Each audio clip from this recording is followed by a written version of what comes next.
Thanks for joining us for the Hospitality Hangout, a hospitality-focused podcast where the founders at Branded share their insights and bring technology and innovation leaders that are making things happen in the industry we love. My name is Jimmy Frischling, otherwise known as the Finance Guy. I'd like to introduce my partner, Mr. Michael Schatzberg, also known as the Restaurant Guy. And thanks for that kind introduction, Jimmy. And to all those listening, feel free to call me Shatsy. And together, we are the personalities behind Branded Hospitality Ventures.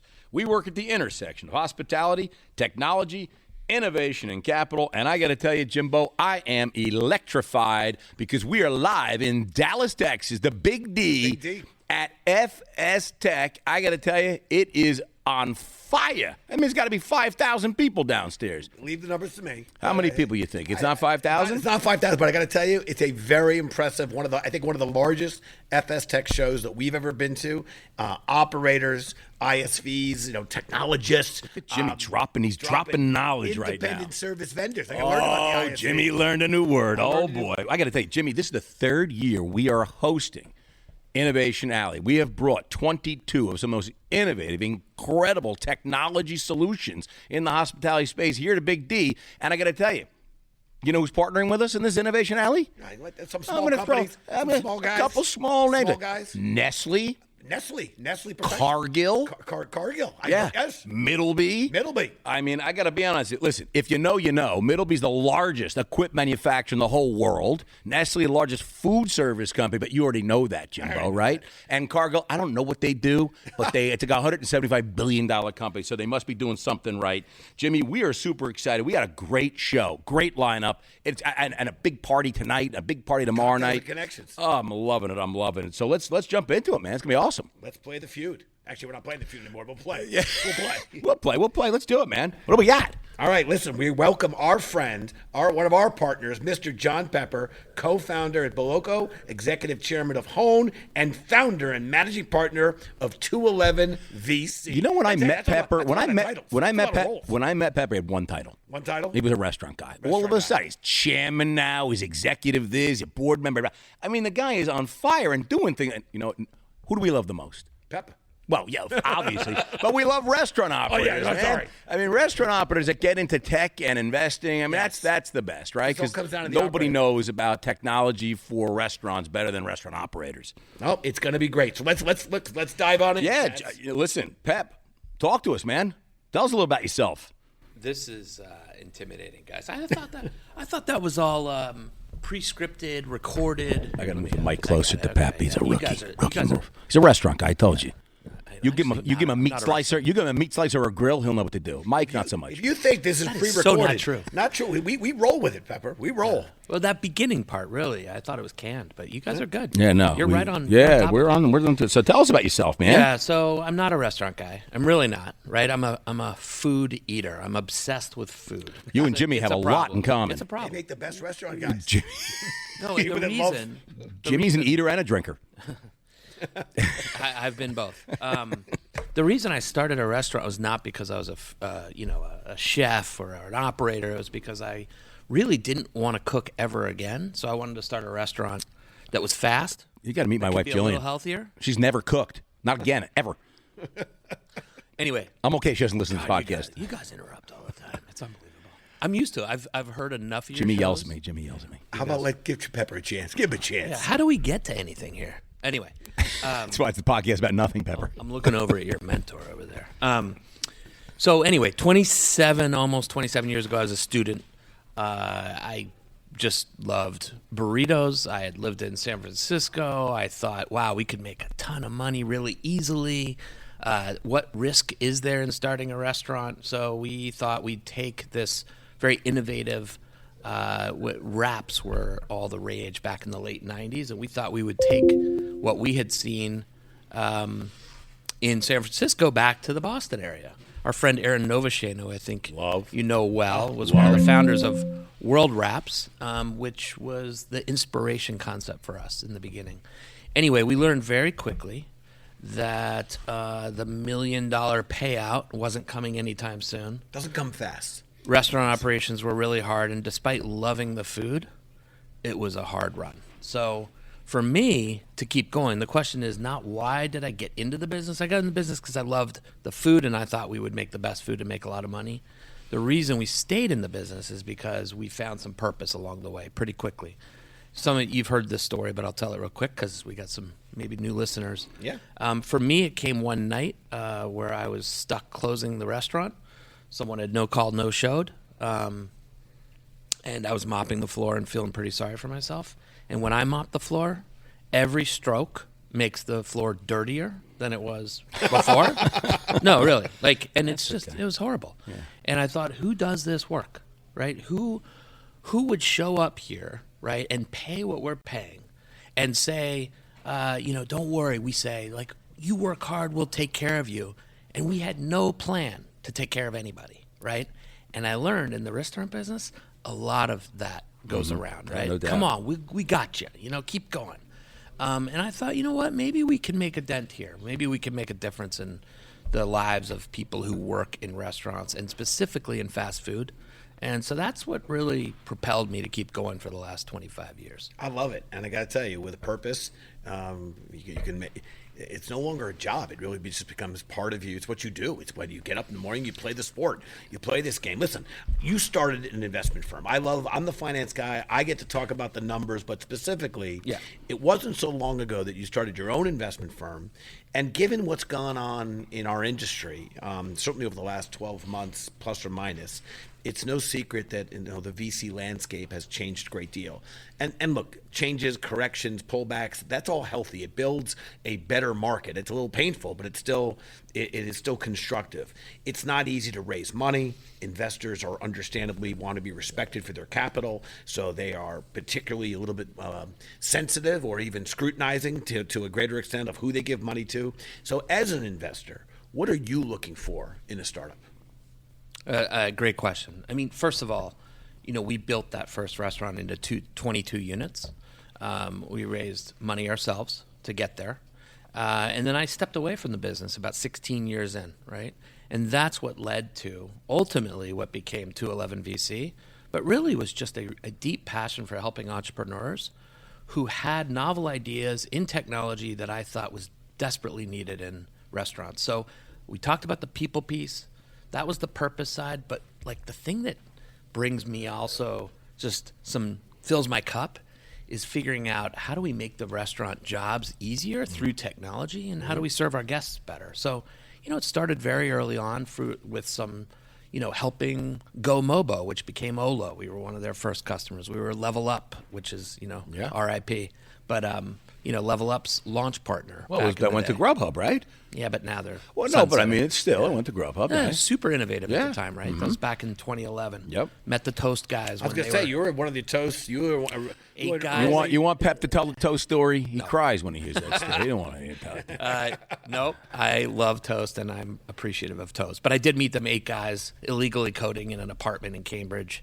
I've seen a lot of early stuff, and I find it invigorating. I invested in a number of different tech restaurant startups, and then finally in 2021, started 211 VC, which is just a group of other restaurant operators, some investors, who just really share a passion for supporting early stage entrepreneurs when it's most risky, with who are trying to do interesting things. I love it. Let's stick with the whole investor discussion. Yes. We're early investors, and we love it, and we get super involved. And you're an early investor, as you just said. When you make an investment, how involved do you get? Yeah. Is it just here, go enjoy yourself, or do you really get under the hood? And I know the answer, but I want our listeners to know, because I know you get involved because one of your titles is chairman, and you're chairman of a company that we invest in together, and you didn't start out as the chairman. No. But you had to jump in. So I know Jimmy has done that. I mean, we're putting out fires. This early stage stuff it's a lot of fun, but sometimes it's a lot of work. Look, sometimes you got to know when to step in or when you think you should step in. And a lot of the time, maybe most of the time, get the hell out of the way, right? So most of the time I get out of the way and I'm asked to contribute somehow. Yep. In some cases, I have a long-standing relationship with the space, and the one that you're talking about specifically, that I'm executive chair and even interim CEO, truth be told, is a company called Hone. Back in 2000, we let go of a bookkeeper, and before we hired a new bookkeeper, I became the bookkeeper, and I did that for 5 years as CEO as well. And the reason I was able to do this, I found super efficient processes that allowed me to do it in 5-6 hours a week for up to 10 restaurants until I finally had to bring in a full team. But I brought that forward 15 years, and we are at a point where, bookkeeping and accounting needs to be disrupted. The way it's done today is done. And Hone is out to basically eradicate how we think of bookkeeping. To maybe even take the word bookkeeping away and just say, let's deliver some amazing financials without having to think about it too much, I like that. I got to tell you, there's an army of restaurateurs that would appreciate moving away from the bookkeeping and into getting financials more seamlessly, saving time. And knowing they're right. And knowing that they're right. Even because better, they're knowing so they're right. wrong. Listen, all the time. I want to jump into one of my favorite sections because despite the fact that Shatsy talks all the time, and I'm just a listener, we created the section Talking Back. I'm not going to answer that. Okay, I'm not going to get into that. We created Talking Back because we learned that somewhere along the way, sometimes our guests have a question or two for us. So, Mr. Pepper, we give you the microphone. We ask you to, you'll kick off our Talking Back. And as I like to say, nothing is off the table. The microphone, sir, is yours. You guys said there were layups here. All right. You want Jimmy to ask the question? Of him? Jimmy can ask a question to you, and we can do the reverse Talking Back. Let's try this again. Let's do this. I'm going to try and see if you guys come up with a better answer Okay. than the last time I asked you this. Okay. I don't remember that. I remember where we were. Oh, yeah. Here we go. You ready? I'm ready to play. All right. We all grew up. I wrote this down. You ready? Uh-huh. We all grew up in a culture where when things got tough, you grit your teeth and you take it. That culture is disappearing, as you know, all around us because you can't just say, suck it up, right? Mental health is actually a real issue, right? I know you guys, and entrepreneurs deal with it a lot, right? I know you guys have had your fair share of frustrations. Like you were talking about, this market hasn't been kind these last couple of years, but lots of opportunity. But when you face disappointment that tests every bone in your body, every fiber of your being, how do you cope with those things differently today than you might have 15, 20 years ago? Are you guys, are you still hard-shelled? Yeah. No, you know what? Actually, I love. Or are you vulnerable? I love the question. I go to the bar. Go to the bar? And get a Johnny Black. I'll answer the Double. question. I'll jump in because you know what? This last 12 plus months has really it's been stressful. People will say, oh, you separate it. It's business and it's personal. Those separate things. Really, when you're an entrepreneur and when you're working with young companies and early stage companies, there is no off switch. But I will tell you, I have been thinking a lot about, we'll say, mental health or about body, soul, and mind, and to a certain extent, I'll tell you this: my daughter has helped me a lot, seeing the world through her eyes, and she's excited, and she's happy, and likes all this stuff. And the fact is, the way I approach it is, I'm going to do my best every day, and I am going to go to the mattresses for my family, my friends, and the companies that we feel we have the chance to help. But I also recognize that it's not going to be perfect. And there's going to be mistakes or there's going to be less thans. And I try to compartmentalize them to say, doing the best I can. But I will tell you, I've been carving up time for myself to be a little quiet or to even separate from the emails, from the noise, from the addiction to our smartphones. And sometimes just turn all that stuff off and be present with whoever I'm with. That's called sleeping in bed. No, be present. And I have to tell you that sometimes it's taking a step back or taking a break or even just a small separation actually becomes incredibly refreshing. And you might even look at some of the challenges or moments of stress differently. But I will tell you, over the last 12, maybe 15 plus months, that has been critical because there is stress. And I think a lot of good things are going on. I think we backed a lot of good people. But, man, it's not easy for them either. No. So Anyway, long answer. I apologize. Not surprised. Jimmy, I got to be honest with you. You very rarely come up with a long answer, so it's refreshing. It's refreshing, right? It's refreshing to have a long answer from Jimmy. I'm going to tell you, I'm going to answer that really quick and simpler. Our office is on Park Avenue South. We've got 3 of our restaurants right there. You've been up to our offices. No matter what kind of day I'm having, when Jimmy and I leave and we go downstairs, and generally we'll stop by one of our joints, and I got to tell you, I feel great when the door opens. It's like cheers, and it's busy with people, and they're having a good time, and they're eating, and they're drinking, and listening to music, and chatting, and that's hospitality, and that I just smile because I forget about everything, and now I know I'm in my happy place. It's hospitality, and everyone's having a great time. And then, I wake up, have a miserable day the next day, but then I go back downstairs and I go it again. But I love it. I love it so much, and that's what makes me smile. So anyway, listen, great question, really intense, and we got to jump into something a little more fun. It's The Spice is Right. So Jimmy Frischling and John Pepper, come on down, because you're the next contestant on The Spice is Right. Listen, last year we did the food service feud. Tonight we're doing The Spice is Right. Are you ready? I'm going to ask you both a question, one question, and you'll tell me your best answer, okay? The price is right. You know how to play. Can't go over, right? Can't go over. All right, here we go. In the Spice is Right tradition, let's see how well you guys know what a Big Mac combo meal at McDonald's costs. Pepper's looking at me. I was just there. But this is in New York City. Without going over, can you guess the closest price to a Big Mac combo? Jimmy, I know you know what it is because nobody eats more Big Mac combos than you. But for Pepper, it's a Big Mac, medium fries, and a medium soft drink. In New York City, best guess, what does it cost? Pepper? $8.29.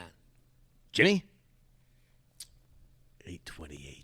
Oh. Whoa, are you kidding me? Jimbo's playing that game. He's played The Price is Right, hasn't he? Actually, I didn't mean to do it that way because I actually think Pepper could be high. Let me give you my honest answer. Okay. Was $6.52. $6.52. Jimmy's living like 1940. My first was $7.29. Yeah, it's $9.79 in New York City. Pepper is the winner. Pepper's the winner. Jimmy, it's $6. What are you out of your mind? I haven't been to McDonald's in a little while. Yeah, I can tell. I gotta tell you. Anyway, there you go, Pepper. Johnny, tell him what Pepper's won.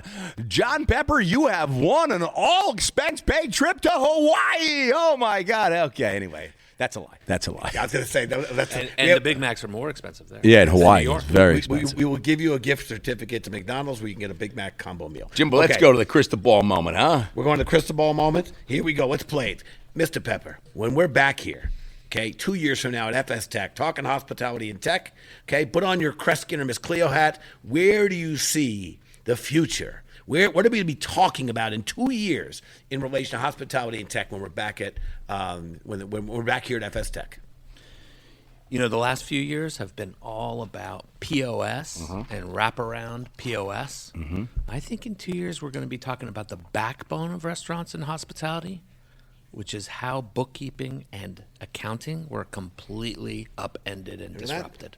I love it, man. I'm a big fan. I love it. I agree. Like it. I just think back at house, it ain't sexy. Accounting ain't sexy.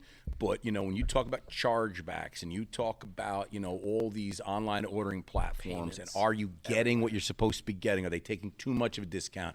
Are they charging for things you didn't get charged? I mean, it's a lot, and there's a lot there. And listen, if you have one restaurant, maybe not so much. But if you have 100, 500, 1,000 stores, and, you're not getting what you're supposed to, it could add up. Anyway, Jimbo, we're going to the Branded Quickfire because we don't have a lot of time, okay? Because we got a cocktail party we got to get dressed for, Jimmy. Yes. And you got to change and wear something really special. Yeah. So Branded Quickfire, okay, we're doing Branded Quickfire, Dallas, Texas edition. Okay? 5 lightning round questions. Pep, don't think too long, don't think too hard. Are you ready? Texas barbecue or Tex-Mex? Tex-Mex.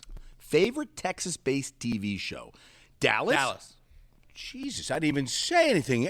I was going to say Yellowstone or Friday Night Lights, but it went right to Dallas. What do you want from me? I don't know. Oh, the Sixes were down here. That's what true. Do you want from my favorite Texas sports team? None. Pep's from. You're from New England, aren't you? Yeah. It's like after the shellacking the Giants just took and the one the Jets might get this coming Sunday. I got to tell you, I might be a none too. True or false? What? Permian Panthers. Yes. I love them. I watch them all the time. I love them. True or false? The Rio Grande forms part of the border between Texas and Mexico. True. Yes, it is true. And Pep knows his geography beautifully. Wow. If you have to challenge Jimmy Wright to a game of cornhole, who do you have better odds of beating? Jimmy, stand up. Wait, it could be anybody. You could beat me or Jimmy. This is the Jimmy. Oh, you'll beat Jimmy. All right, yeah.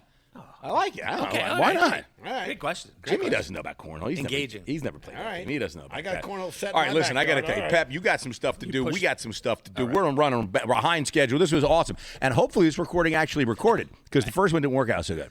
Pepper, we appreciate you, not just what you're doing with the industry, with our friends and partners at home, and love that you've corralled a group of restaurant operators and owners to also be part of the VCs. You're a triple threat. You can run the restaurant, you can step in an executive chair, and you run an investment firm. And he can dance and sing. Not too bad. That is a five-part threat. I don't know what that is. Yeah. A Cinco de Mayo threat. Yeah, Cinco de Mayo threat. Okay. Well, this was awesome. Thanks, Pep.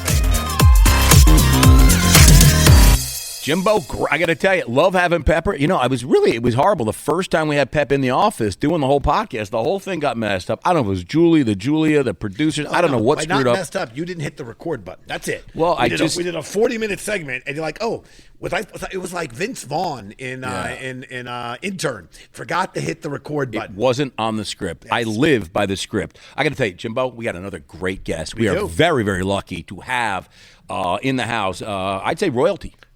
May I say royalty? I gotta say Texas restaurant royalty. I said it. Texas, you said it. You said it, and I agree. TRR, Texas restaurant royalty. Yeah. We have Emily Knight, president and CEO of the Texas Restaurant Association. I guess Wow. that's big. What if big? If we had the soundboard, we could do the applause button now. I mean, they're going nuts. I didn't say breathe heavy. I just said applause. They're going now. They're going now. Emily, in all seriousness, we are thrilled to have you. It's great to be with you in Texas. It's been a little while since we've seen Emily. It has. It's been a minute since we were down at the Prosper Forum together. Yeah. Listen, before we jump into it, let's dig in a little bit into Emily Knight. How did Emily Knight come to this current position? From academia to advocacy. How does that happen? Tell us. Emily, this is Shazzy's Fraser Crane moment. 1987. Listening. 1987, you're a cheerleader at Texas High School. No, you're from Michigan. No, Connecticut. I'm from Connecticut. She's from Connecticut. You're in Connecticut. Yes, you're she's playing Connecticut. field hockey in Wilton, Connecticut. Stop. Basketball. Basketball in 1989 on the high school team. Take it from there. Where did you go from there? Hilarious. Wow. So I love how you think about that field hockey in Connecticut. That's interesting. It's like lacrosse and field hockey. That's what I cook. Brilliant. So actually, I'm one of those unique. I decided in the third grade I was going into hospitality. So I watched the show Hotel. Do you remember Connie Selica? Sure. James Brolin. Yeah. I was going to be her. I had Good-looking dark people, hair. by the way. And Both good-looking people. Those were good-looking jobs until I started doing them. But I went off to hotel school at Boston University. Started with Pizza Hut. Nice. Terriers. Roof. Yeah, but Pizza Hut, great training. Then to Marriott. Took a right turn into higher ed. Ended up being a college president at the end of that. And had hospitality and culinary schools I put all over the world, Middle East, Brazil, Colombia, Mexico. Really felt like we could develop the rest of the world's culinary arts and food scene. Moving back to Texas and got a call from the former NRA CEO and said, hey, this job's going to open in Texas. And I said, not interested at all. And And that was the end of that. yeah, in about 9 months of courting and a lot of conversation with the search firm, I ended up taking it about 5 months before the pandemic hit. Which is perfect timing. Great timing. Brilliant timing. Yeah. I mean, talk about getting thrown into the fire. But actually, that's a really great, important transition because thanks to you and your team, we had the privilege of attending the TRA, the big show, earlier this summer, and I got to tell you, as two New Yorkers, we were blown away. Jimmy was sweating most of the time. But fantastic. It was in air conditioning. Houston in August. Great we air had conditioning when you go great inside. AC. Yeah, great AC. Great AC. Jimmy was when we were waiting for an Uber outside to go to the restaurant. He stayed in the hotel. Yeah, me too. And he would only run into the Uber. Yes. Do a dive. But listen, we were blown away not just by the sheer number of operators in attendance, but by the palpable energy and the excitement from your Texas operators. And fun fact to our listeners, Texas has gained more residents in the past 2 years than any other state in the nation. So just fun fact. And while that's exciting unto itself, I just want to say it never hurts the bottom line. But can you share a little more? on the Texas dining scene and how it's grown over the last year. And by all means, maybe even share a little bit about what the TRA has done, because I have to tell you, again, we try to play positive everywhere we get, but there is a real difference of what the TRA does relative to other associations we've seen. That's the nicest way I can say it. Jimmy, I got to tell you, based on what I saw in Houston, it was unbelievable. Is that the way you say that? But in New York, we have Houston Street or Houston Street? Houston. Well, doesn't that make sense? It's spelled the same way. By the way, that's why they don't like you. How do you know That's why they don't like who's you in saying it Houston. wrong and who's saying it right? Data and data. We All right. digress. No, Sorry. You know what? It's a really good question, though, but I would tell you the pandemic as an association was the best thing that happened because we elevated the role of restaurants in Texas. And they needed help. And they needed a lot of help, and I think we made a decision. I was in Cabo when the governor's office called to say we're going to shut everything down. I supported that because we have 254 counties. Everyone was doing different close, open, mask, no mask. It was chaos. Shut them all down. Give us 6 weeks. We ended up actually coming back on May 1st of 20, which shocks people for indoor dining. Yeah. I think our return has accelerated rapidly compared to other states. We went to one set of rules, so the governor worked with us daily. We helped reopen them. We set the guidelines, and then we actually went to the Hill and passed a lot of legislation to help these sort of great practices like alcohol to go, restaurants to sell groceries, reducing taxes, looking at property tax relief we just passed this year, like really formalizing all all the innovation that occurred legislatively so it won't go away ever. And so I think for us, it's really about fighting for the operators and making sure that we have enough resources to feed, 1,000 people a day moving to Texas. It's really, it's incredible. Again, I'm being totally serious. We spent time with the show, and it was the engagement with you guys. I feel like everybody knew everybody. But there was such That's a big state. major appreciation for what the TRA has done. And again, getting legislation passed, you have a ridiculous track record in a relatively short period of time. Almost 17 bills in 17 a legislature bills that doesn't pass But there was a laws. real appreciation from the operators that you guys were in their, you folks were in their corner. You were really working for them.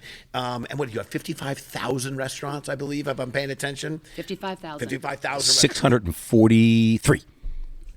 I'm going real numbers. No, that's actually really good. Yeah, But no, maybe it's- 44 at this point. Yeah, right now. I go real numbers. Jimmy throws around numbers. I go specific. I want to be accurate when we talk about how many restaurants there are. Well, listen, let's also talk about on Friday here in FSTEC in Dallas, you will be moderating an industry innovation discussion featuring a few Texas-based operators that are putting technology at the forefront of their business. What can you share? Give us a little preview, a little taste. What can we expect from that?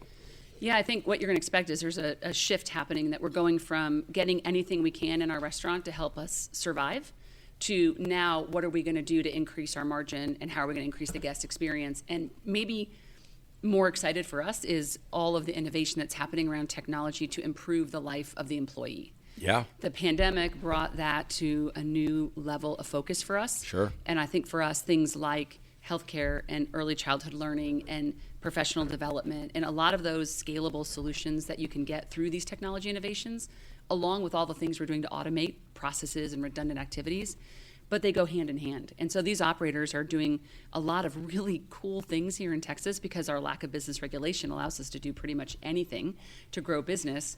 And I think they're thinking about it differently. It's not just about replacing jobs, but it's about allowing the people that work for us to do the hospitality, which is why they joined us, and get everything else out of their way. And that's exciting to me. Yeah, no doubt. Listen, it's automation is great, but hospitality, it's a people business.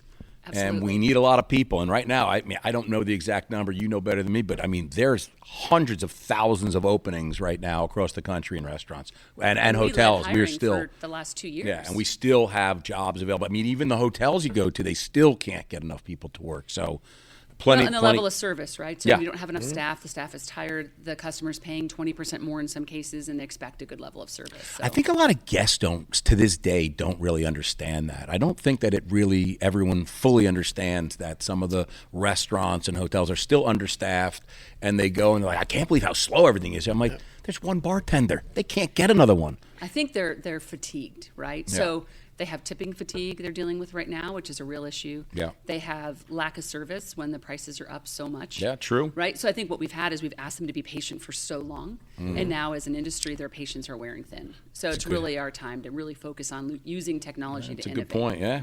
Now, this dovetails into, again, I'll go on record as saying this is among the most misunderstood industries because everyone thinks they understand it. They project their guest experience onto it. And I'm not knocking the guest for that. The fact is we don't even call them a customer. We call them a guest. We want them to feel at home. We want them to be welcomed and feel we're an extension of their living room or dining room. That's right. But there is a level of complexity in this industry that I think is lost on a lot of people who haven't been in it. But listen, I want to jump into talking back. I like to say Shatsy talks all the time. I'm just a quiet listener on this. Yes, everybody knows. Shatsy talks, Jimmy, not so much. Right. You know, 2 ears, 1 mouth. Very short emails, Jimmy, short emails. Short emails. That's what they call me, Jimmy Short Email. Frischling, yes. But talking back, it's an opportunity. We have our guests ask us a question. And as we like to say, nothing's off the table. Emily, the microphone is yours. What's really going on in New York? And I say that because we get a lot of news about the restaurants in New York, downtown New York, what's happening with crime. I have come to learn because I'm in a border state that what I hear on the news and what we see in our restaurants on the border might be very different. So what's really going on in there? Because the recovery was very long and very challenged. Great question. I got to tell you, Shatsy. I'm going to tell you a Go couple for it. things. And I'm not a Jimmy. I've only lived in New York 35 years, so I can't say I'm a native New Yorker. I'm from across the river in Jersey. Where you born? Right? Where'd you live growing up? New Jersey. Yeah. You ain't native, but you're getting close. The Garden Close. State, Jimmy. The I Garden was from State. Or Connecticut. the I'm umpire pretty of the close. nation, depending on who you are. If you're from New Jersey, it's the Garden State. If you're from other 49 states, armpit of the nation. But anyway, I would say it's a mixed bag. It's a mixed bag. We've got a lot. You know, we personally, Jimmy and I and our group run 15 restaurants in New York City, and it's a mixed bag. I will tell you, just the other day, Jimmy, I don't know if I shared this with you, but you know, we've got our cameras outside. We've got 3 restaurants right on where our office is, and 5 o'clock in the morning, we see a car pull up. And a few gentlemen get out to pick up their cars. They're going to go home. And a couple of masked guys come up with guns and rob them. What? Right in front of 235, right on 19th Street. So that's we have the such a whole nice thing on video. area. Yeah, I mean, it's just 5 o'clock in the morning, though. So, you know, I mean, we were home sleeping. I get to work an hour later. That's terrifying to me. That's terrifying. Jimmy, that Not could have gonna been work at you. So, you know, and that's right there. I mean, you know, and there are some instances where there's definitely, I would say, more like, and we have outdoor seating still because the weather's still nice. People like walk by and they just like knock all your wine glasses off your table and just walk by. Like, there's just like wacky stuff like that goes on. But, you know, but then to me, there's just a sense like it's New York City. So I don't know. It's a mixed bag, I'd have to say. It's like I go, Jimmy and I live on the Upper East Side. It seems great to me. The restaurants are full. Everyone's having a great time. But there's definite pockets and there's some, I don't know how you say it. There's definitely more like craziness kind of doing crazy things. I was going to add, I sometimes think the news, you know, often does a disservice, Yes. or rather they talk about maybe the extremes because that gets viewerships, that Clickbait. captures eyes, so clickbait.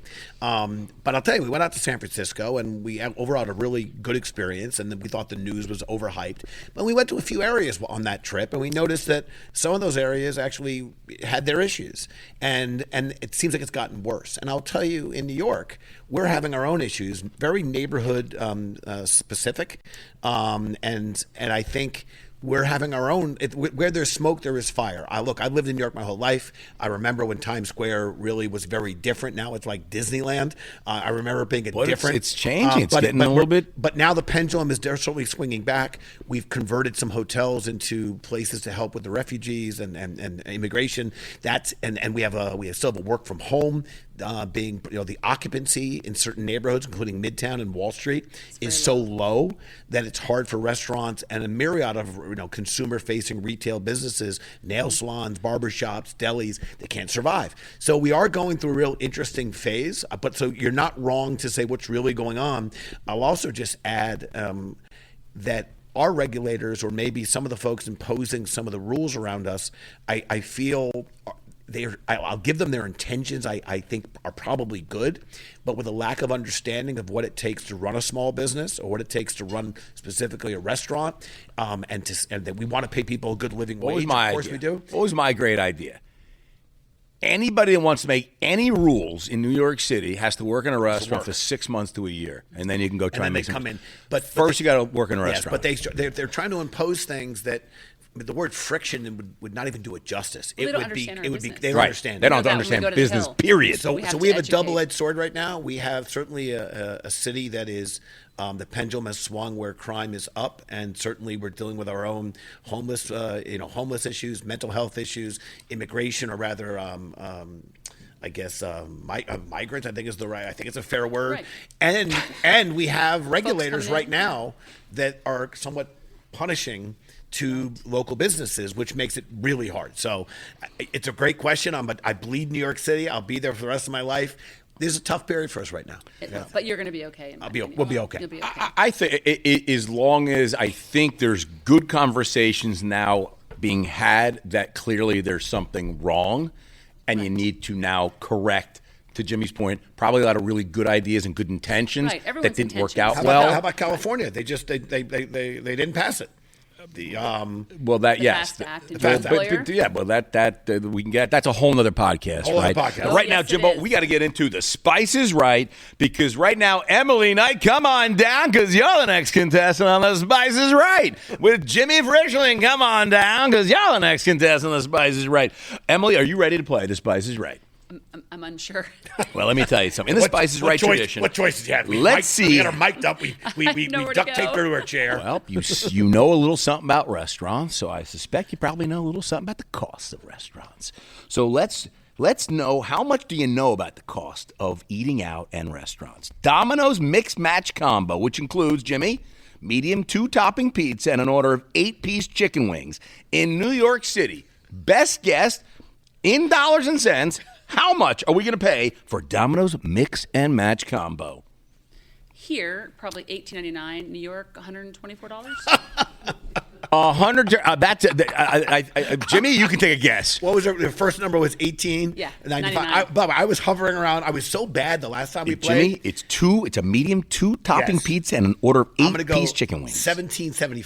$24.95. You are both over. I'm sorry. Apparently, New York City is quite the bargain these days. I am seeing right now at $13.98. Wow. So, Chats, No. That's what I'm getting Chats, here. What do you do? What do you do when ChatGPT both failing. guests go over? What do you do? He loves the They both over. I'm seeing. We'll have to go to Google on that. we Domino's Mix Match Combo and 2. I don't know. It sounds really cheap. I got to be honest with you. That is a bargain for Do you me. think $139.80? I think you're missing it. Yeah. All right. Well, anyway, you both Definitely lost that strong one. So let's go to the crystal ball moment. Then we'll jump in. Crystal ball moment, Emily. I'm going to ask you to put on your Kreskin or Miss Cleo hat and predict the future. When we return here to FSTEC in the great city of Dallas, what are we going to be talking about? What are the hot topics going to be in terms of hospitality and technology? Just 2 years, but things are transforming fast. So in 2 years? 2 years. What are we be talking about? It's I think that- 2028. No, Yeah, it's close. Emily's like, no, that's not 2 years. that would be almost 4.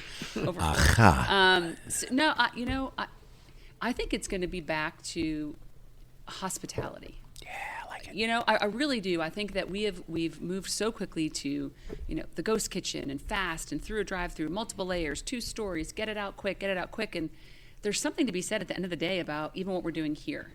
And when you break bread around a table with a bunch of people, those that you don't know, and you actually have a dialogue, really great things happen. So Yeah. I think culturally for America, we need to make sure in all this innovation, we don't lose sight of what it is we do and what our culture needs. And that is really being around a table with a meal prepared with love and expertise and getting to know one another. So my hope is that in all of this, it does not just become a transaction with our consumers. I love it. That we I make way agree. for that to be Got to a big slow part. down, man. And people are just like, somebody said to me, and I bring this up with Jimmy all the time, like when these ultra super fast delivery companies, like, I'll get you anything you want. How fast? In 10 seconds, you're going to get it. And I'm like, really? Like nobody cares how it tastes as long as it's fast. I'm like, really? Nobody cares what it Yes, tastes they like? I mean, like what it looks like? I care. Give it to me in an hour and a half and let it be really delicious and really good. There's a tipping point, I think, but I worry because obviously we get all the wrecks of the new businesses coming in. We're under NDA a lot, like when Tesla came in. okay, guys, Texas Restaurant Association, how can you feed all these people if we move them to Texas? Yeah. And we have so many companies coming in right now. Yep. And restaurant companies, interesting enough. And so for us, it really is about beyond the quickness. That's where I really think we need to make sure. I totally agree with you. But you know what? There's no time like the present to go right into the branded quickfire. Emily Knight, I'm going to ask you 5 lightning round questions. Speaking of slowing things down, let's do the quick fire. Let's do the quick fire because This I got to gets tell really you, stressing for this Adam. podcast is taking way too long and we got to speed it up and go really fast. We're going to do a podcast in 5 minutes. Quick fire, 5 lightning round questions. Emily Knight, are you ready? Yes. Basketball star from Connecticut. Texas barbecue or Tex-Mex? Oh, this is actually unfair because I love them all. That's why I asked it. Tex-Mex. Favorite Texas-based TV show? Dallas, Yellowstone, or Friday Night Lights? Walker, Texas Ranger. I liked it. The write-in. I love a write-in. I like it. You Write-in. see? I love that. That's Chuck why you're on the Norris. podcast. You see that? Favorite Texas sports team? A&M basketball. I feel like you're Nice. still a New England gal. Nice. I like this. I'm a Yukon Husky girl. Yeah, you're a Husky. A&M basketball. Favorite Texas-born singer? Is it Beyonce, Selena, or Kelly Clarkson? Oh, love little Kelly Clarkson. Who doesn't like Kelly She's Clarkson? just a good soul. National treasure. She's a treasure, I'm telling you. All right, here's where things get a little crazy. If you were to challenge Jimmy or I to a game of horseshoes, who'd have better odds of beating? Both of you. Yeah, yeah. I respect that. Yeah, I agree. I don't even is horseshoes. That's like you throw You a two horseshoe would just onto be like a talking to thing in each the middle other there, and- right? By the way, I don't even by understood the way, that game. I'm very good at these games. Cornhole, horseshoes. Actually, Who plays horseshoes I anymore? don't know. Is that It's that's dangerous. Nobody It's very plays dangerous. dangerous? Someone could lose an eye. It's Very cornhole. dangerous. It's Yeah, I Emily, agree. we appreciate you not only, first of all, doing this podcast with her. She'll be like, I'll never do this again. No, this was great. But Thanks for really, having me. we love what you and your team are doing with the TRA, and we are so looking forward to contributing and being part of it. So from a couple guys from the East Coast, we can't wait to do some work with you in Texas. Did And Ben we get can- married? Ben is married next weekend. Oh, so is he? So he didn't go to Italy yet. He's here. Shasty, Oh, it was a surprise. You just ruined the surprise. Which part did that His ruin? wife thought she was going on a trip. She didn't know she get married. Yeah, she didn't actually know. Well, this Even though it podcast was won't be going on. there. He'll be in Italy when this gets released. He'll be all right. Oh, is it really a surprise? No. Seriously? For her. Oh shit. Oh, all right. I hope I don't. I hope we Great don't job. spoil You the guys are whole the best. thing. Spoiler. All right. Well, also, Emily, thank you so much, and we'll see you tonight somewhere. Yes. Awesome. Thanks so much. Take care. I got to tell you, Jimbo, another amazing guest. Emily Knight is making things happen. In the industry we love. Boom. Basketball superstar. Basketball superstar. Now CEO, president, head of chairman, Texas Restaurant Association. 55,000 restaurants. Unbelievable. Making things happen. Super excited. Jimmy, it doesn't stop there because we have stop. another guest. Let's keep another rolling. rock star. Yes. You ready? I'm ready. Make the intro. All right. We are so fortunate to have our friend, Angela Leet, CEO at QSR Automations. Mic drop on that. We have the CEO of QSR Automations. Angela, we're thrilled to have you on the podcast. Thank you for doing it. We've had a lot of fun getting to know you. We love what your company is doing. And again, let's dig. I got to tell you, we're going to dig in deep because I got to tell you, this is really interesting. Angela's got an incredible background, and we got to get to know her. An engineer, a councilwoman, CEO. So let's go back. It's 1986. We're in a small town, somewhere in the Midwest. You're in high school, and you're like, I want to be an engineer. Take it from there. I want to be an architect. I want to be an architect. I want to be an engineer. That's a memory. I want to be an Yes. architect. That's a good memory. Yes, Jimmy. yes. See, I want to be an architect. He was listening that night. Yes, He'd yes. Only, he'd only had 2 glasses of wine. Exactly. I was Yes, listening. yes. And so you want to be an architect, But I couldn't afford to go to an but architect school. couldn't afford architectural school. Take it from there. What happened, and how now CEO of QS Yeah, Automation? so then the closest thing was engineering school. And I actually thought I had some fantastic idea that maybe I could architect cars because my dad was a UAW worker, was with Ford his entire life. I grew up in a garage, putting engines in with him, rebuilding carburetors, doing fiberglass work on a 1963 Ford Galaxy. So I thought I would take that and then I'd maybe be able to work for one of the big 3 because back then there was Yeah, only listen. 3, but man, Sure. things change, right? Yeah. By the way, I think we're on the cusp of like a Marissa Tomei moment in My Cousin Vinny. Like we got Angela dropping car names, makes, models, talking about fixing carburetors. Like, like you blend. Oh yeah, you blend. Yeah. You really love My Cousin Vinny. You're always Cousin bringing Vinny. My Cousin Vinny references. That's a classic movie. Yeah, he's loving it. It is awesome. Sorry to So, interrupt you. I'll take the reference. I love it. Thank you. Yeah. now I'm really floating on a cloud. Yeah, no, this is great. I love it. But anyway, so ended up in engineering, switched disciplines because I somewhere along the line realized I was not going to work for one of the big three because they didn't recruit from the school I was going to. Yep. So then my next big thing was I always want to have a job. So civil engineers, when you look at where the government dumps money to get out of recessions, it was on roadworks, airports, et cetera. I said, ooh, I can build stuff. So kind of architecture, kind of engineering, all problem solving at the end of the day. So really what I love is solving problems. I love it. And that was kind of the beginning. So went through mechanical to electrical, ended up civil, and then licensed as an environmental engineer in Texas. So Wow. I'm kind of back in my home country, being here. Love got it. at FSTEC. So my first corporate job was with a Taiwanese-owned corporation that was in South Texas, in the middle of nowhere. Who's that? What was that? Formosa Plastics. So Formosa. Formosa. Plastics. Yes, I love that jingle. Something like Thank you for reminding me of that jingle, Jimmy. Classic. Great commercial. So that was a Super Bowl commercial, if I remember. you go. Formosa Plastics. That was brilliant. Great. Y'all are getting really creative. Yeah, no, that was good. That's awesome. It's 5 o'clock somewhere. Yeah. It is. Because that's almost a great segue. I want to wait. Oh, sorry. Keep going. We gotta get the councilwoman. Yeah, council. That's what I want to get to. Councilman, yeah. because you're like political royalty here. I don't think we've ever had a politician on. Really? I don't think so. Well, Jimmy? there you go. Did we just have one? Oh, she's really Emily? She's playing in the world of politics. Yeah, but Well, she's right, really. because I that's mean, exactly what you have to do. I mean, that's a great convo because when I was on city council, even in Louisville, we had that whole. I worked with our, Kentucky Restaurant Association because there were regulations regarding food trucks and.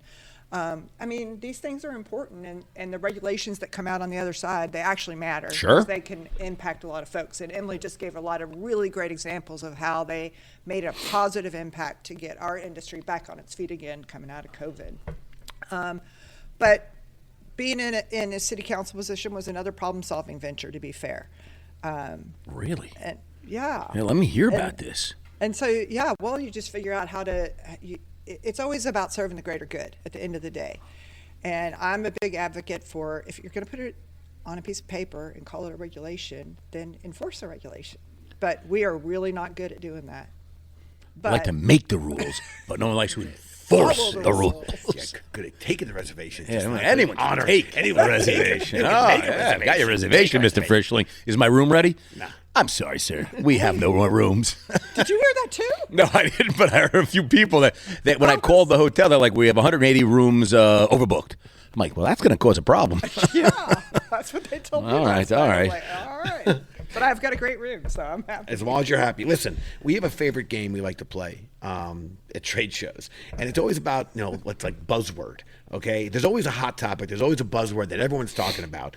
And again, in the category of too much information, when someone says the buzzword, Shatsy and I might take a fake or an air sip of wine or a shot, or sometimes it's a real sip of Tonight wine. it'll be real, Jimmy. Tonight it'll be real. Oh, it's not real right now. We don't have this is the. iced We don't tea. get to play. We can play later we on. can. But I think there's no surprise. The buzzword at this show thus far is automation.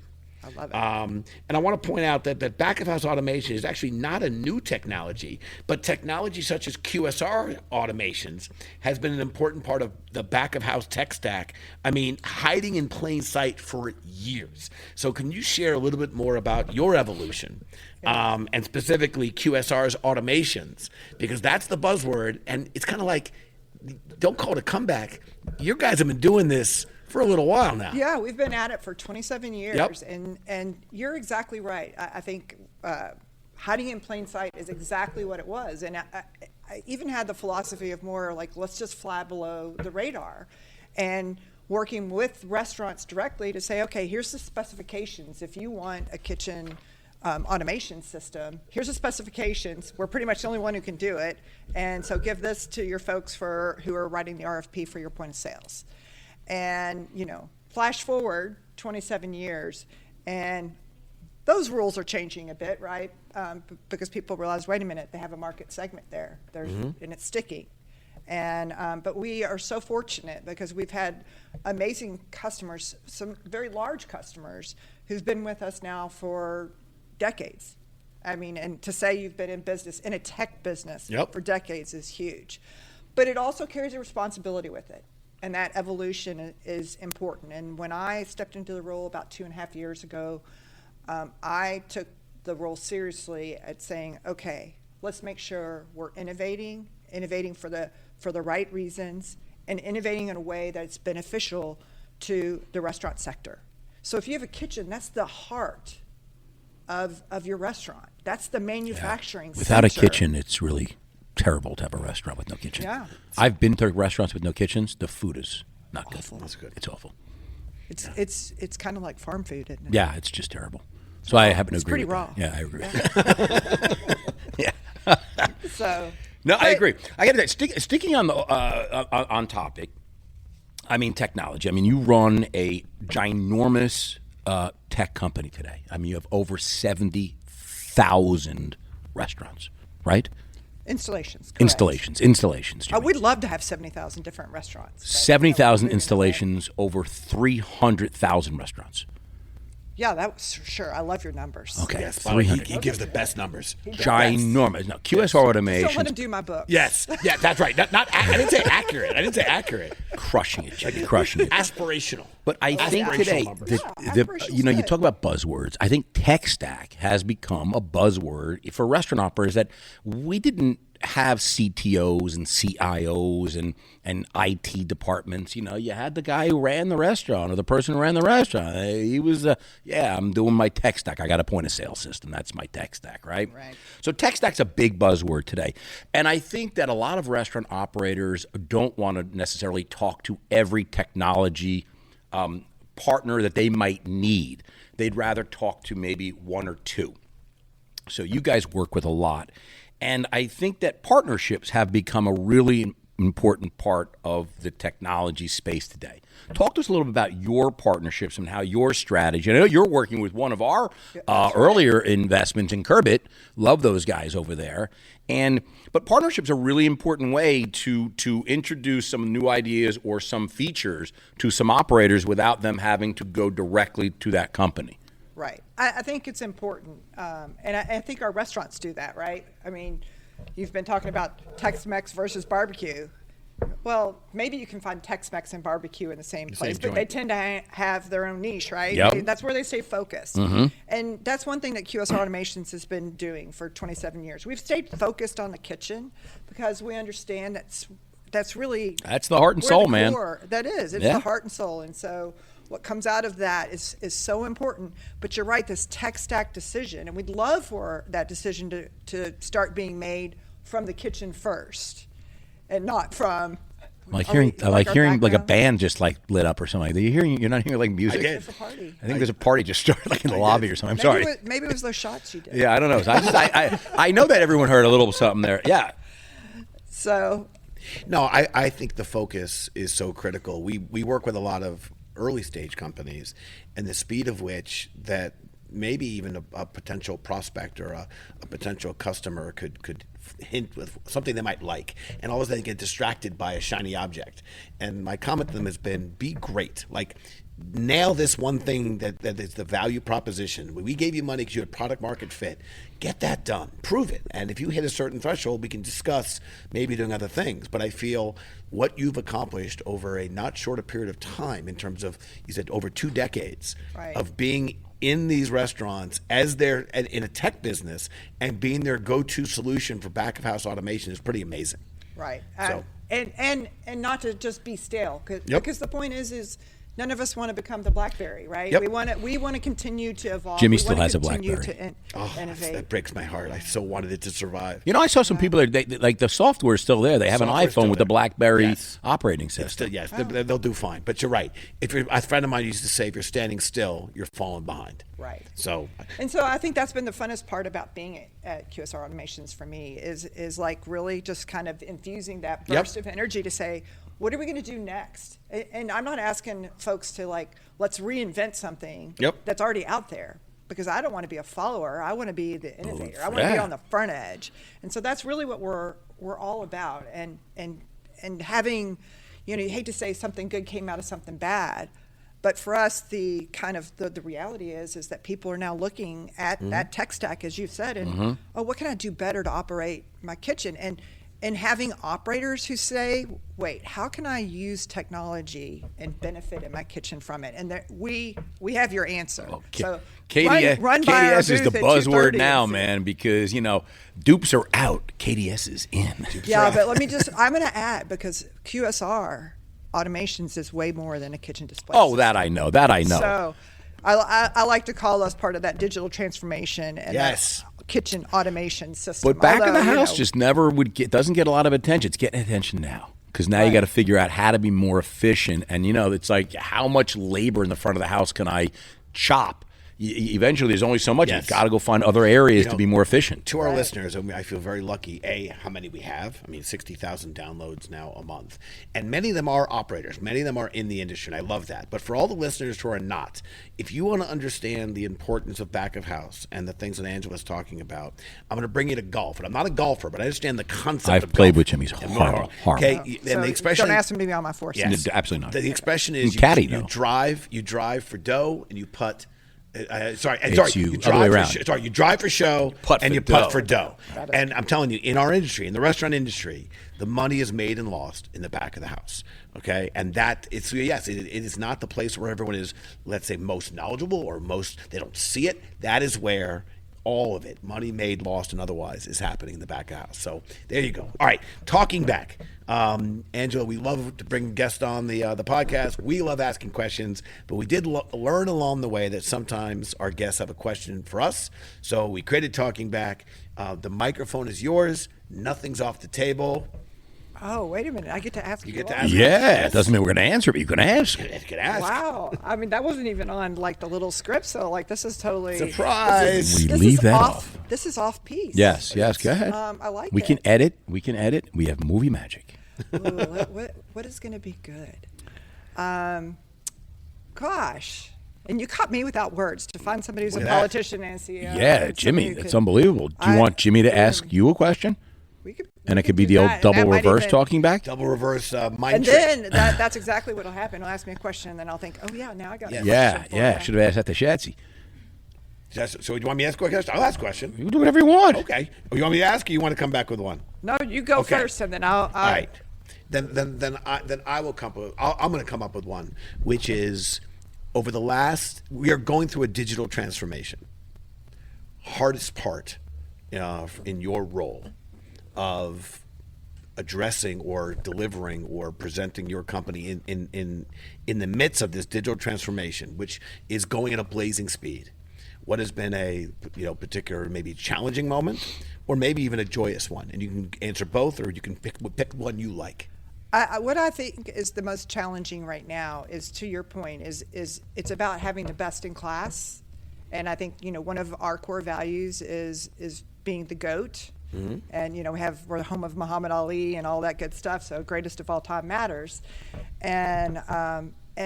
but we're intentionally choosing to stay focused where we are best in class in the kitchen, and finding partners who are willing to come with us and align with us, like a Curbit, where we can really kind of find those match points and then find a way to collaborate to present a full solution to customers. Because that's at the end of the day. The scary part for them is, how do I make all these different tech platforms talk to one another? Yes. How do we overcome that? Like, that's what I'd ask. Integration, Jimmy.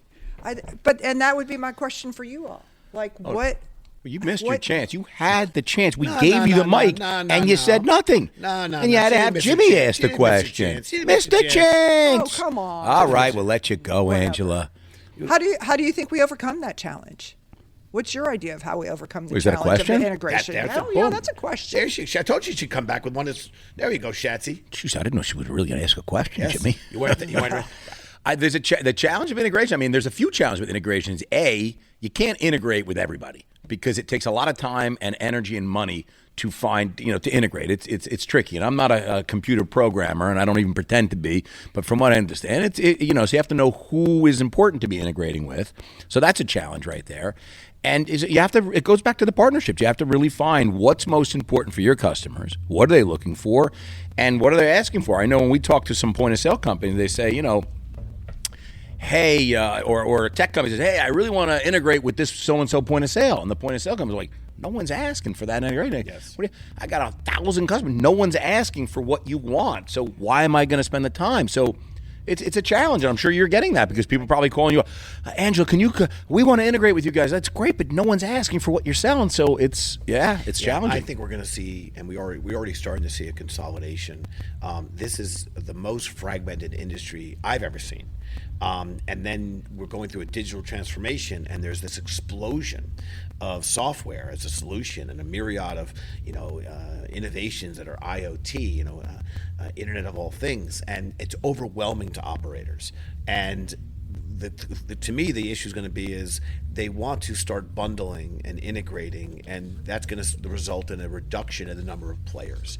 I think when we started our investment business a little over 5 years ago, people acted like Switzerland. They play with everyone, they talk to everybody, they work with everybody. And while it's a really nice thing, it's also somewhat inefficient. And I think we're going to start seeing... Yeah, you're already seeing it, Jimmy. People come together and they're going to bundle and integrate with each other, and they're going to present a best in suite. And to me, I think a QSR automation is going to be part of a lot of people's suite. And I do believe this. You will have a lot of choices because of how well you've delivered value for your customers. But in some firms, in some parts of this market, I think we're going to see a lot of platforms going to go away because they just don't have either the value proposition or they don't have enough heft in this market to require the POSs or otherwise to invest the time and capital and engineering resources to bring them onto their platform. So I think we're going to see a consolidation. Okay, I love so this it. is a question for you. Can I ask Another one more? question? Yeah, I get a twofer. Wow, Jimbo, this is amazing A what we're doing twofer. here. Really, So now I'm we're, gonna interview we're you breaking all. the mold here. We're breaking the mold. This is going to be my podcast. Go, Yes. go. This is Angela Leet's podcast. Actually, we got to give her name. The restaurant guy, the technology guy. I don't know, the engineer. QSR with Angela. QSR with Angela? No, it's got to be something cute. Something If you're better the than that. All right, well, we have restaurant guy, it's marketing gotta be- people. All right, That we'll was work on that. we have marketing Well, what's your people. question, Angela? I'm ready to play. No, so the question is what when we were just talking about that tech stack, what are restaurants really missing? You just said you started your restaurant investment fund. Yep. What is missing from the tech stack that needs to be there? That's okay. I want to answer your question, but I also want to just make sure I want to make it clear. Operators right now are going to focus on the highest priority, highest challenge, opportunity, or otherwise. It's a JIT group. It's a just-in-time group like I've never seen before. So you might present them with a challenge number 76. As I like to say, they can't allocate the time and attention to it because they're fighting for their lives and they're scrappy and they're getting stuff done. So twofold. One is, I think they have to sort out some of the things, battling labor and supply chain and procurement and some of the issues that are still, let's say, up top of mind. But if I could say the one thing I think is missing meaningfully is in most other, we flew here to Texas.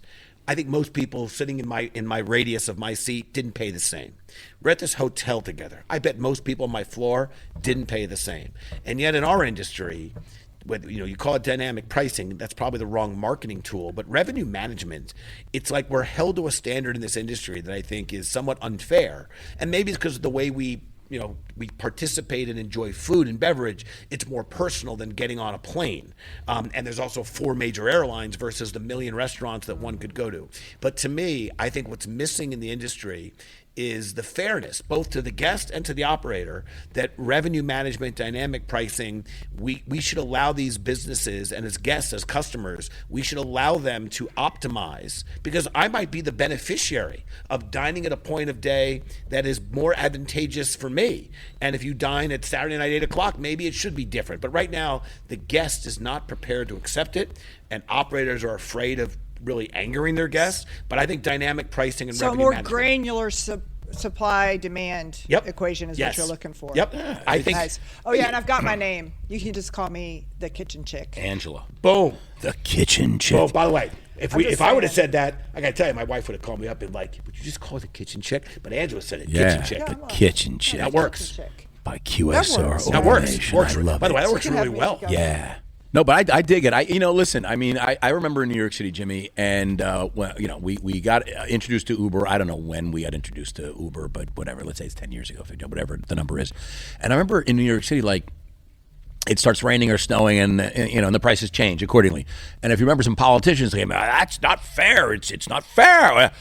How could you change the price? What do you think? It's not fair. If you don't want to walk in the snow, if you don't want to, Yes. Jimmy wants to pay more, he'll pay more. If he doesn't want to pay more, it's supply and demand. The markets will change. If no one wants to pay more in the snow, then the price will go down. Yes. So I mean, it's just but we've seen it in so many industries, in hospitality, which I look at as airlines, hotels, car rentals, restaurants. It's happening, just not in restaurants. So it's happening now, and it needs to happen. And I think if done the right way, the guests will embrace it. Jimmy, I think it's a great segue into The Spice is Right. Spice is Right with the Dallas, finance guy Texas. and the kitchen chick. Kitchen chick and a finance guy. Sounds like a movie. So, Sounds like it. Angela, Leet, come on down, because y'all the next contestant on The Spice is Right. All right, here we go. We are going to play in real Spice is Right tradition. Let's see how well you know the cost of a typical Chipotle combo meal. Okay? Which includes, Jimmy, you probably know this already. It's a burrito or bowl with a choice of protein, rice, beans, salsa, cheese, and sour cream. Cost at an average Chipotle. What is your best guess in dollars and cents, Angela? And it doesn't include a drink? No, not in this particular game. If you want, we can do a drink, but I would have to change my whole script here because I have a dollar amount and I have to add and I have to get my calculator out. And so let's just go no drink, and then I'll get a drink and add You it know to how it. I'm gonna do it like I pick my lottery numbers. Go ahead. I'm gonna pick my son's birth month, my youngest son's birth month. This is 8, and my oldest son's birth date 19. So we're gonna go 8.19. $8.19. Jimmy, what do you think the burrito bowl goes for? All right, I could just go a penny more, but that would not be fair. The number I had in my mind was $12.16. Jimmy has guessed over. Angela's the big winner of the Showcase Showdown. I think you Johnny, gave it to what me. did she win? Well, Angela, you've won an all-expense-paid trip to Hawaii. That is so awesome and so not true. It's $10.95, by the way. It's $10.95. Yeah. So, Angela, you were close. Jimmy went over, and you know Price is Right rules. You cannot go over. Jimbo, let's go to the crystal ball moment, and then we'll bring it home, huh? Yes. The crystal ball moment, Angela. Sorry, the kitchen chick. We're going to ask you to put your Kreskin or And Miss keep it quick, Jimmy. We're at 45 minutes already in this podcast. Miss Cleo hat. How do you see restaurants and dining 2 years from now? Okay, restaurants and dining 2 years from now in relation to hospitality and tech. We come back here to FSTEC 2 years from now. What do you think we're going to be talking about? In under 30 seconds. Yeah, I think we're gonna find that restaurants are the right sized. Fantastic. Well said, diverse. Whatever. But the dining Don't rush rooms- her. I'm not No. rushing. Well said. Great answer. The kitchens are going to get bigger to deal with the off-premise demand. The guests will probably get larger as well, I think. And, the kitchens look- that is the trend, but you know. No, you know what? I think with Ozempic out there, I think the kitchen get bigger and the guests will not get bigger. Not with Ozempic. This you go. was sponsored by Pfizer and Ozempic. No, I agree with you. But What else? Kitchens, no, that was it. That was You it. got Excellent, I mean, excellent. The kitchen is still going to be the epicenter of that restaurant. Angela and I are afraid of you, Shats. You're like, your eyes are red. You're glaring at us. Go ahead. All right, Angela, we got to go right now. It's time for the Brandon Quickfire text edition because Jimmy's got to take a shower and put a suit on for our cocktail party. that's way And he too hasn't had lunch. And he hasn't had lunch yet. We got barbecue waiting over there. All right, 5 lightning round questions. Angela, are you ready? Yes. Texas barbecue or Tex-Mex? Tex-Mex. Favorite Texas-based TV show? Dallas, Yellowstone, or Friday Night Lights? Yellowstone. Yellowstone. Favorite Texas sports team? The Astros. Nice. Why is that? You didn't say it. I said all time. Yeah, all time. Why not? Yeah. They don't have to exist anymore. No. Favorite Texas-born female singer? Is it Beyonce? Is it Janis Joplin or Kelly Clarkson? Janice. Yeah, I got to tell you, Janis Joplin. All right, here we go. If you were to challenge Jimmy or I to a Texas two-step dance competition, who do you have better odds of beating? Jimmy, show her your shoes with your little no seam socks. You know, two people have to dance together for a Texas two-step. Yeah. Oh, yeah. Okay. So would it be? Who's going to be a better dancer? Yeah. Who's a better dancer? Yeah, Jimbo. Yeah. I talked up, pointed to Jimbo. Because look at Jimmy. Look. He had like the no seam socks on. Jimmy fly. He floats. He floats. Yeah. Jimmy floats. Like Jack Black, light on my feet. And Jimmy, you know, Jimmy's favorite TV show is Dancing with the Stars. Boom. But he likes the OG one with who's the original guy that hosted it? Oh, I don't remember. Remember? I don't remember. The gray-haired guy. Yeah, I don't know. Not so much. Favorite show that you made up, but sure. No, I didn't make that No. show. Dancing with the Stars. No. You made it up. That's my favorite show. Oh, that part. Yeah, no, I don't know what Jimmy doesn't watch TV. It's really He doesn't have time to. Who's got the time? You know, hang out all the time. He's always on the Come podcast. on. He's always like, I gotta tell you, if he's on the podcast, he's writing long emails. Listen, I got to tell you, Angela, I know you're super busy. You got to add 72,000 more restaurants to the platform. Tomorrow. Love what you guys are doing tomorrow. So it's going to be a big day. We hope to see you later tonight. It's going to be a big. We're super excited to be here. This is great. Thanks for coming on the Hangout. Angela, thank you so much. This is Glad a lot of fun. to be here. Thanks Awesome. for having Kitchen me. chick in the house. I like it. Boom. Boom. Jimmy, I got to tell you, another incredible guest. We are killing it on this podcast at FSTEC live from Dallas. And I got to tell you, Jimmy, it doesn't stop. You were like saying, Shots, there can't be any more. It can't get any better than this. But it can. You know what? If we finished just a moment ago, I would have said Diana. That was plenty. But you Diana. know what? Diana. But that was real. We really went there? Okay. No, we're sticking with our C-suite list of guests on the podcast. I don't know how we get them. We'll probably never get them again because once they do the podcast, they're like, I'm never doing that again. But we got to tell you, we are super excited to have Dawn Gillis, Senior Vice President, Chief Information Officer, Jimmy, CIO at Golden Corral. Boom. I mean, we are very fortunate. Dawn, give us a little intro about yourself and Golden Corral and what's cooking. Oh, all right. We are cooking for everybody, including families. So that is our business. We're focused. We're a brand that's 50 years old, and we've been serving families for years. Not New York City, though. I do not see a Golden Corral in New York City. I get ads. I get ads on TV, and I'm always saying, why is there not a Golden Corral in New York City? Actually, there's one close by. Where? So I can't exactly give you the But it's in the address, state. It's in the but state. It is in the state of New York. So you can find a Golden Corral. if you Okay. go look All right. We're going to have to go for find it. But Dawn, share your journey with us. Your journey from 7-Eleven to Torchy's to Freebird's World Burritos, and now at home at Golden Corral. That's an impressive love those list. brands. I mean, that's awesome. Yes. Combined, there's probably 47,000 stores. There are a lot of them. That's for sure. So I started 7-Eleven, and I spent 15 years there, convenience retailing, and actually that's where I got introduced to the restaurant industry, because 7-Eleven purchased Stripes, the brand, and Right. it had Laredo Taco Company in it. And that's when I got to better understand the restaurant business, because I had to get to learn that technology that supported kitchen operations pretty quickly, and I had no idea what the heck that was. So I was integration manager and had to understand how a 7-Eleven convenience store brand would support a restaurant concept that actually cracked eggs in the back. Right, which yeah. we'd never done before, because we were all heat and serve. And you right? think about it today, convenience stores are basically they're restaurants today. They've They've come along with now they're restaurants. They're competing with QSR now. Exactly, because they're actually legitimately cooking food. Yeah. So that's where I got the introduction, and then I had the opportunity to step into Torchy's, unfortunately, 3 months before the pandemic. Timing.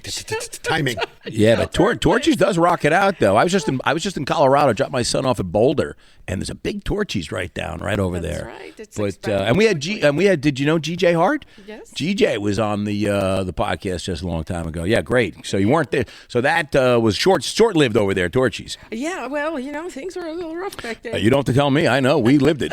We all lived it. So here you got a brand, at the time, just before the pandemic, that was doing probably, 14% off-premises ordering. Yep. That went to 100%. Yeah, in a day, yeah. Right. It's a big change. Oh, I have great stories to tell about that one, just like everybody else does that went through that process. And so then after that, was looking for my next opportunity, and ended up over at Freebird's World Burrito. And Alex Eagle was anxious to. Love Alex. Yeah. Alex was anxious to go through the process of a digital transformation and refresh the brand's technology, because the brand was 30 years old and had been going through some changes. So their technology was about 12 years old. So I was there and did a full digital transformation for that brand as well. What's the first thing you did over there? I'm just curious. The first thing, Like when you're jumping into a brand, it's 30 years old, and you got to change some tech. What do you go and look at? the first thing you look at is their communication software. Mm-hmm. How are they communicating? How do the functions actually collaborate with each other? How do they stay on track and make sure that everybody's going in the same direction, right? Right. And where are they spending their money? Because usually if you're going to invest in digital transformation, you have to have funds from somewhere, right? Yeah. So you go looking for Did you where- go ask for a big budget and they said no? No, I don't have to do that, Oh, actually. look at Because that. you don't have to do that in terms of just asking for money. You just go in there and talk about what they can make. What's the return on investment? Yes. What's the upside if you actually spend And you get some anything money you towards want it? once you say upside. Not upside, but you better tell them about what those dollars mean to them on a day-to-day basis and how Right. it affects either the guest experience or the employee experience, or for that matter, just your profit. I love it. I mean, that's the kind of work you do up front. You trench it out, and then unfortunately, we were in one of those positions where the POS equipment was aged, so it was failing. So we had Oh. no choice. You get behind it. You got to go take a look at what needs to get done there and make sure that the operation can sell. I Bottom love it. line. And then back it down to at Golden Corral. I mean, I don't know. I mean, I'm going to say something. I don't know of a restaurant concept that really had a tougher time than a buffet concept. That a tougher time during the pandemic. I mean, you had no off-prem. The whole concept was come in and it's a buffet, and now you shut down. 3 months. I mean, that's just like. And you got to admire the brand, because after that shutdown and having to deal with all that presented in terms of challenges, the brand was able to turn around and actually restart and rethink who they were. Right. So Golden Corral as a brand now is much stronger than it was pre-pandemic. Got better? It was one of the best things that ever happened to the organization. If you think about a 50-year-old brand looking forward to the next 50 years. Yeah. And so we get engaged, and they came and asked me to take a look at Golden Corral because of my past and what I'd been doing, and asked to help them in their digital transformation journey and their change. So that's So So when you jump into that, like, what's the first thing you look at there? Oh my goodness. It's a buffet, and everything. Everyone's talking off-prem, and this is like, I got to get you inside. Well, one of the magic things about Golden Corral is that when they were rethinking about who they wanted to be going forward, they decided that they wanted to diversify. So they've come up with a QSR concept. It's called Homeward Kitchen. I don't know if you've heard of that, but Homeward Kitchen and the concept is bringing those good old Southern down-home recipes that you can get and you have at the buffet, and putting them in a quick-serve concept. Right. So QSR, the concept, the model has been designed. The plan is to open it at the end of the year. And so my first challenge is to go get that restaurant tech stack that's going to run that QSR. Out of all the Golden Corrals, out of that kitchen. Actually, no. Oh. It's going to be a standalone Oh, concept. really? Yes. Is that breaking news? Legit. It's not breaking news. Jimmy, It's been that's in the- breaking news. She loves breaking news. Oh, my, yeah, hey, Give it sometimes to him. you I can't think that was breaking to him. news. I didn't hear that before, and I know a lot about the news. It's breaking to me. Yeah, well, it's certainly been discussed, and it's. You didn't talk to Jimmy and I about it. I know that. We'll give you breaking news. As far as this podcast is concerned, you broke it, Shats. Okay, that's what I wanted to hear. Next time you're going to do something, please talk to Jimmy and I first.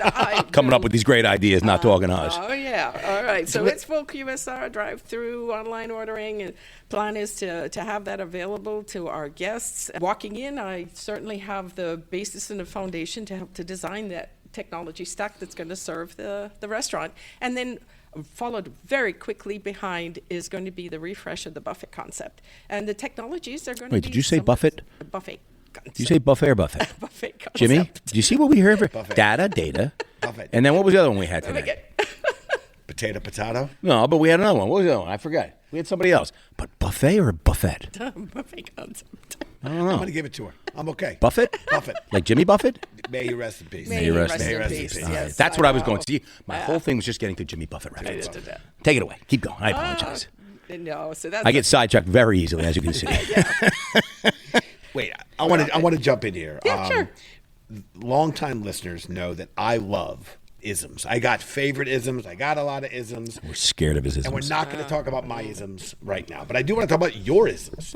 Okay? When it comes to growth and when it comes to building, you have a motto, at least I understand, build the plane as you fly it.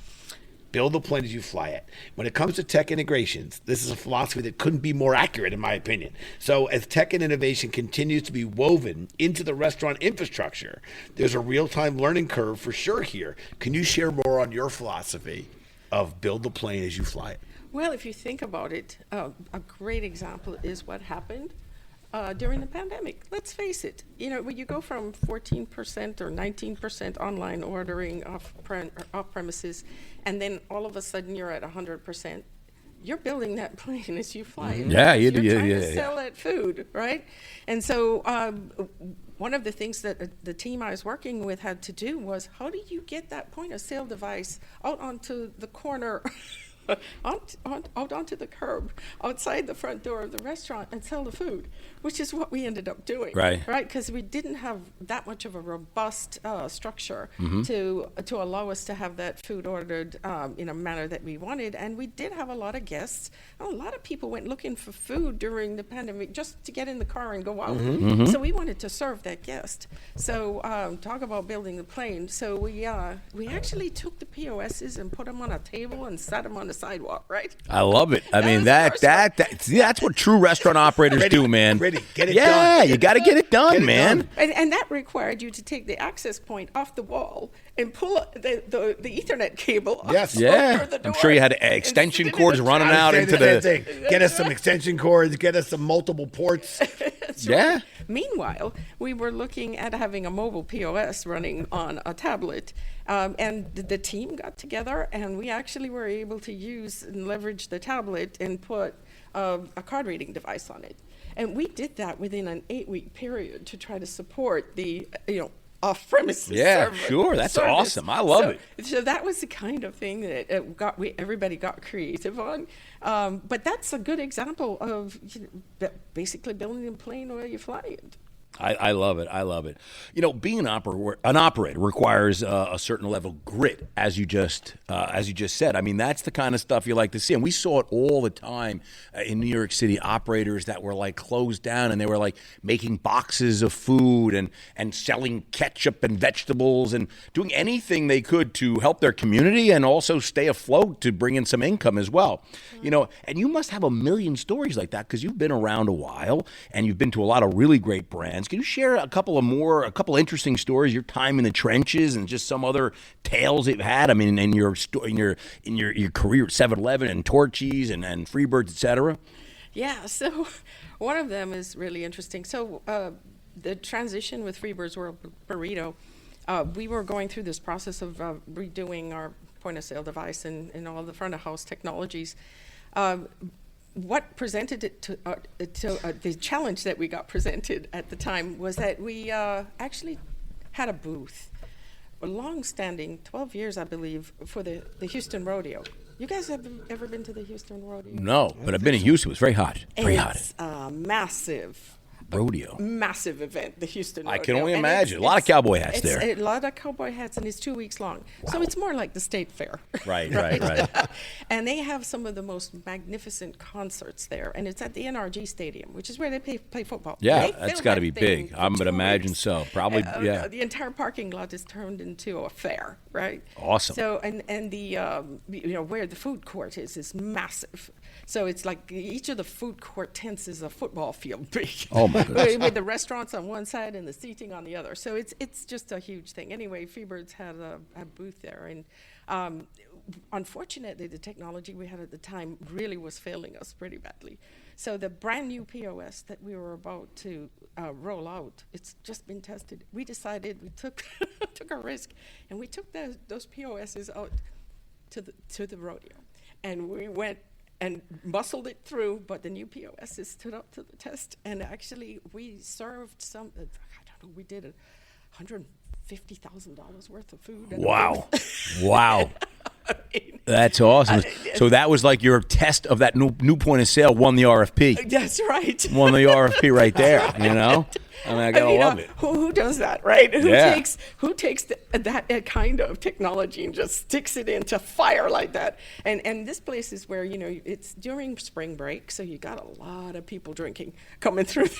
Yeah. So people were like turning drinks over on the carburetor, and it's like, oh yeah, that was. Yeah, I love it. That's grit, baby. Yeah. Tried and tested. I want to kick off talking back. Shats and I, we started a podcast. We enjoy bringing on guests and friends and chatting about the industry and getting to know people. But we also learned along the way that sometimes our guest has a question for us. So, as I like to say, nothing's off the table. Dawn, the microphone is yours. Oh boy. Oh boy. So I'm going to ask the question. So Shatsi has this fantastic name, right? It's difficult. It is. It's beautiful. Difficult to forget that one, Yeah. right? Yes, yeah. So how long have you, Shatsi, been around the restaurant? Oh, I thought it could be a hard question. That's an easy question. Well, no, there's part two? more to it. Oh, There's a Jesus. part two. Part 2, Roman numeral small I. Next. Sorry. Part 2. And what do you think is the significant difference between the restaurant technology stacks of the past, when you first kind of got in, and now? I want to hear you describe it. Yeah, that's easy. I got to tell you, that's an easy one. Great question. What was the first part? How do you spell Schatzi, darling in German. Darling in German. How long have you been in the business? 30 years. 30 years in the restaurant business. Started as a bartender. Jimmy actually started as a bartender too. He went finance. I stayed restaurant. And we've been friends for as long as that, 30-something years. But yeah, 30 years in the restaurant space. So I've seen a lot. And always embracing technology to find, really support the restaurant and use tech to help us increase sales, reduce costs, et cetera. Using companies like Open Table and Compete and Avero and Seamless Web for delivery, things like that. But really, from a technological standpoint, when we first started, you had a point of sale system. And that was your tech stack. You had point of sale, and people were like, "Well, of course I know technology. I got a point of sale," and you could, touch it, and that was really cool, And you could send an order, and it would print up somewhere else, and that was your tech stack, And adding a couple of things like reservations with Open Table, that was a big deal 23 years ago, Automate that, yeah. And I remember when they came and they were from San Francisco, a little startup, and they popped an office on Park Avenue South, which is one of our first restaurants, was City Crab. And they came and they're going door to door selling restaurants. And the coolest thing I thought was they showed us a computer system, a computer that they were going to give you the computer. You can put it at the host stand, and you got a screen, with a mouse. And this is 23 years ago. And this was like, now you got, and your floor plan was there. Oh, yeah. And it was like so cool. He was enamored by the floor plan. It was unbelievable. And like, and when you sat at the table, it was green, and like if it was a little bit like an hour in, it turned yellow. And like it was just, this was cutting edge. Before that, we had a red book. Uh-huh. Look, if you're listening and you're an old timer, you knew the red book, and the red book was all we had. That's how you put the reservations, the weather. Anyway, the tech stack was non-existent, to answer your question. When I started, we just really every couple of years something new would pop up. Scheduling, hot schedules. Mm-hmm. was, and that's got to be 20 years now. Yeah. You know what I mean? So that was like, you used to use an Excel spreadsheet. Yeah. So, I mean, that's the kind of stuff that I remember. How's that? How's that a good answer? Well, I just wondered what you thought was the difference between that and what you think the real value is of the restaurant tech stack approach that people are taking for the cloud, in the cloud today. Oh, well, yeah, the cloud, I mean, that changed everything, because don't forget also, we were limited by bandwidth. I mean, you didn't really have your internet speeds at the time. It was like, I don't even know. It was like copper. It was your phone lines. You were running on phone lines. It was like, welcome to AOL. I mean, it was like, it was like 16 kilobits. Yeah, you've got mail. I mean, this was like, it's changed so much. And I think that, Jimmy, we were at a conference, and I forget who the keynote was, and he talked about how you can come up with these great ideas, but at the end of the day, it was really, the bandwidth has really changed. I think we talked about that. It was it wasn't 3G, but I think we called it 3G. I think the idea that we're using linear numbers, just 2G, 3G, 4G, 5G, when the fact is what that speaker had said is the jump from a 3 to 4. It was like 500 times or something. It changed the streaming industry. Netflix was sending you a disc in the mail, and once the speeds changed, they're like, "Why am I doing this, Jimmy? Just download it." Yes. It changed everything. What I'd say is the following, and I'm not the restaurant guy, I'm the finance guy, but as Shatsy mentioned, I had a lot of jobs in front of house as a much younger person. But to me, my observation is this has always been an industry, you just do it the way you've always done it. Yeah. And it's the way we've always done it. And we kept a calendar, we write the weather on the calendar and remember a year from now what the weather was. And it's really, you could run restaurants with a white pad and a pencil. Yeah. Okay. And I really do believe that the pandemic forced everyone to rethink things, as it did for Golden Corral. And I think, to me, it's still it's human, it's hospitality, it's still engaging with guests and making them feel welcome. It's still about the food and the experience. But now it's a tech-enabled business. Oh, yeah. And that's, to me, where I think the fundamental difference is. So to me, the tech stack, it's not going to change the fact that we need to be hospitable and deliver good experiences for our guests and good food, but it is allowing a lot of tools that other industries have, how to engage with the guests, how to market to the guests, how to create loyalty, and create efficiencies. And that, to me, is what we're experiencing today. That to me, the tech stack is, we're going to be a more tech-enabled business, right, as opposed to the very antiquated and analog business that we had been. I love it. I love it. I got to tell you, Jimmy, as always, you answer the question better. No, I don't think so. You do. You but do. 60,000 listeners. But I got to tell you, we're going right into the Spice is Right. Here we go. Come on.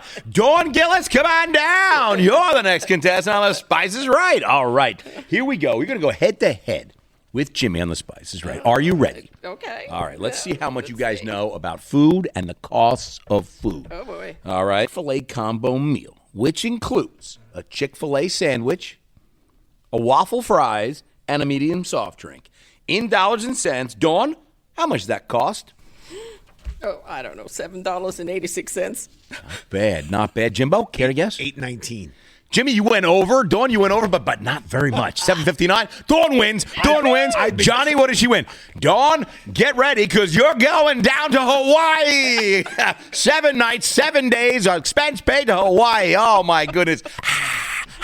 They're loving it here. They're loving it here. Lahaina, you're sending me to. You're going to Hawaii, wherever you want to go. Wherever you want to go. Dawn, you get to go anywhere in the world. 2 nights, 7 nights, 6 days, all expenses paid. I don't care. Listen, we'll go right to Brandon quick fire because we don't have a lot of time, Jimbo. We got a party to go to. Jimmy's got a shower, and he hasn't eaten lunch. Brandon quick are 5 lightning round questions, okay? Are you ready? Yes, sir. Here we go. Texas barbecue or Tex-Mex? Texas barbecue all day long. Favorite Texas-based TV show? Is it Dallas, Yellowstone, or Friday Night Lights, or anything you want? Dallas, if it's those 3. Dallas, yeah. Favorite Texas sports team? Cowboys, all day long. Jimmy? Well, because he's a Giant fan. Jimmy don't like that. I'm still getting over the fact. You know who the Jets play? Yeah, Dallas. Yeah, exactly. Oh, boy. Good. Dallas. Favorite Texas-born female singer? Is it Beyonce? Is it Janis Joplin, or is it Kelly Clarkson, Jimmy's favorite? Beyonce for me. Yeah. Okay, here we go. This is where things get a little weird. If you were to challenge Jimmy Rye, now they get weird. Now they're getting weird. If you were to challenge Jimmy Rye to a Texas two-step dance competition, which I must say I've never even seen or done or heard of, who do you have better odds of beating? I think he just answered that question for you. Well, that would make 3 of us because I've never done the Texas Yeah. Stew So maybe it's a 3 of us do it. It's a 3 of us would have to learn it. do it.